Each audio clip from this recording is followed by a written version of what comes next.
You're watching UNICEF Television. Compelling evidence that malnutrition begins in the womb. Flood victim Rashid is in the final stages of labour in a tent, a birthing attendant at her feet. I've been very weak. There's been no food. So where do I get the energy to push? Salim Baba, who's been diagnosed as malnourished, was born on the day the floods came. His mother has been unable to breastfeed. She's brought him to a UNICEF-supported stabilisation centre to try to save his life. When my child gets sick, as a mother, I feel a pain in my chest. Sometimes he's up sick all night, sneezing, burning with fever, breathing loud and fast. It worries me that his breathing is fast and loud. I don't know why, and I don't know what to do. Rahana is having her arm measured so that the extent of her condition can be assessed and hopefully rectified. The tape goes into the red zone, which shows that she's severely malnourished. Rahana is about the size of a normal newborn baby and weighs less than 4 kilos. But she's 6 months old. One of her siblings has already died. My own health isn't good enough. Whatever I eat or drink, I throw up.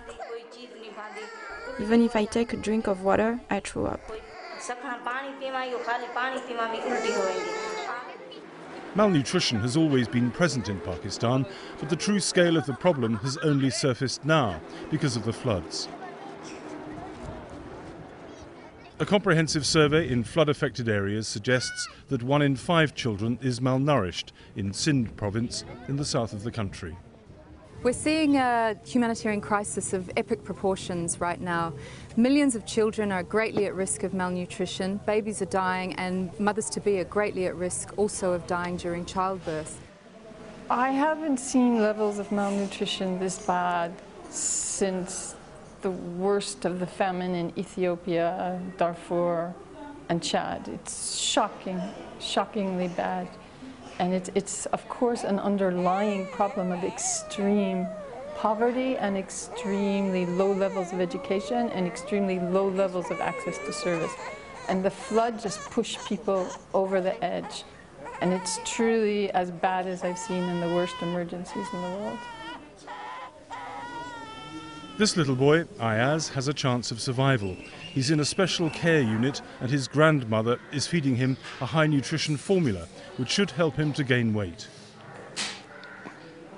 He looks like a newborn baby. In fact, he's 12 months old. Now that Rahana's condition has been identified, her chances of making it have improved. She'll be given the nutrient-packed formula called Plumpy Nut. Look at Rahana's feet and compare them to those of her 3-year-old sister, Shabana, whose health was also restored with Plumpy Nut.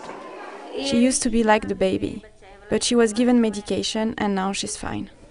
Although the waters have subsided, many flood-affected Pakistanis are still living in squalid tent camps. They've lost their possessions and means of earning a living.